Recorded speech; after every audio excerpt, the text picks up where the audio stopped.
a simple way on how to look at chronic pain. So if you're experiencing chronic pain and you feel constant pain in your knee, constant pain in your head, constant pain in your back, and it just never leaves. It's just like this, you wake up and you just feel it throughout the day. Maybe you feel it at low levels, maybe you feel it like high level, super intense, and you have to stop everything.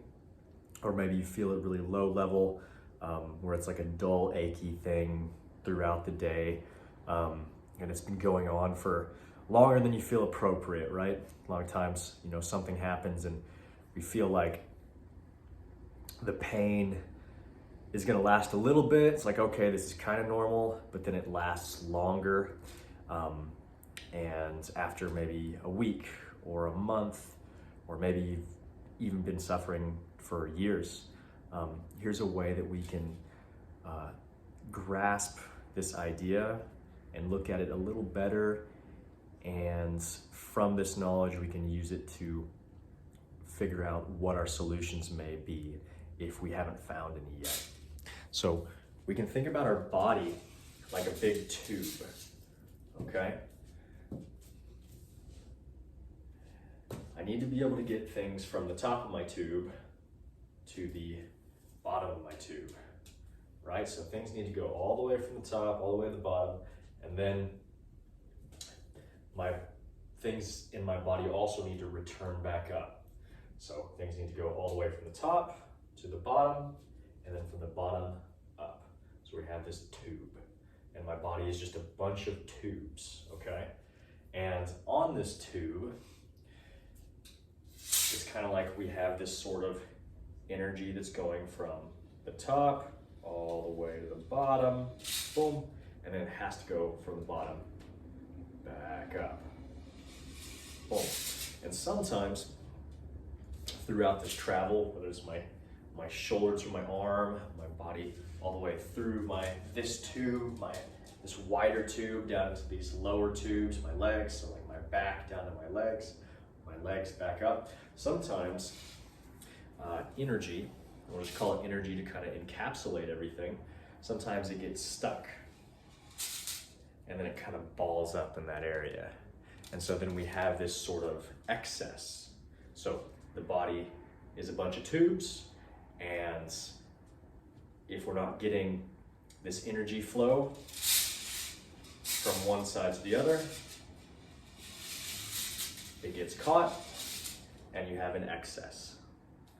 So that is how, and when you have this excess, right, we have this inflammation that comes up. We have things that swell and push on nerves. So something in the body is not able to circulate through the tube.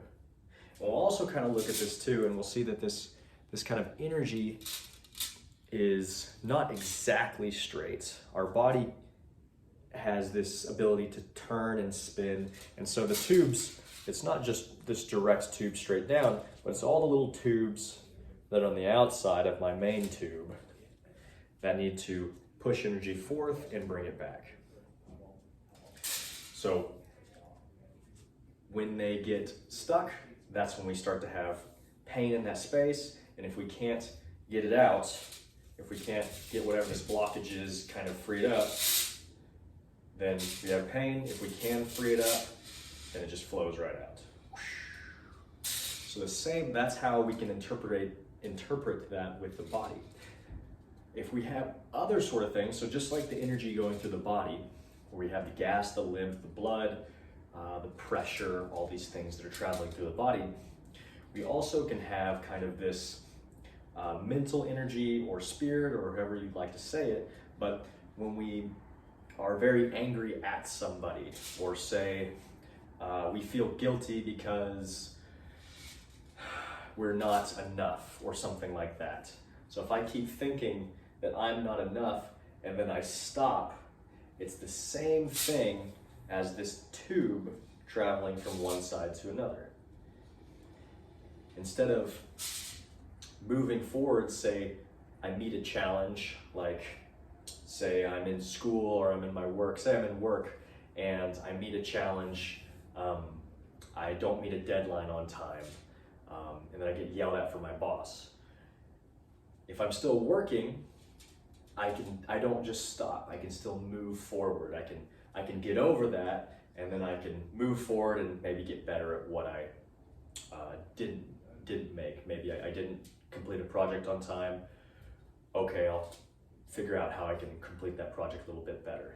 So psychologically or energetically, there's going to be this same thing when of us, kind of a tube between us and the world or people.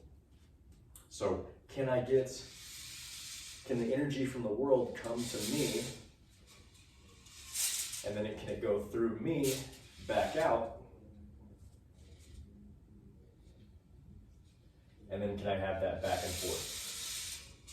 Because I also need to eat, and I also need to defecate as well. So there's going to be this tube from me to the external, nutrition-wise, and as well as energetically between me and the relationships with me and my work, what I do, the relationships with me and my friends.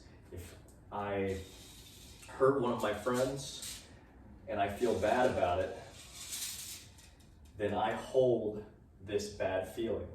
But if I work it out with my friends, say I insulted one of my friends, we had a misunderstanding, and now we're both just stuck not communicating back and forth to each other, then one of us might hold this energy within us that can also cause pain. So if we work it out, and then we kind of break that energy up to where we can flow back and forth again, then I'm not going to have this heaviness of energy inside me, and neither are they. So when it comes to chronic pain,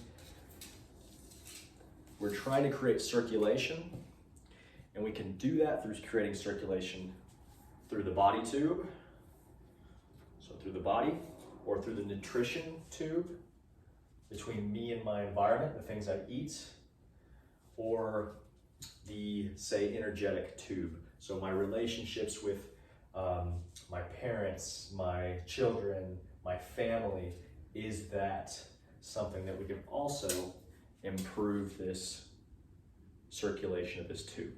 And the better this circulates, the more free and more strong we will feel.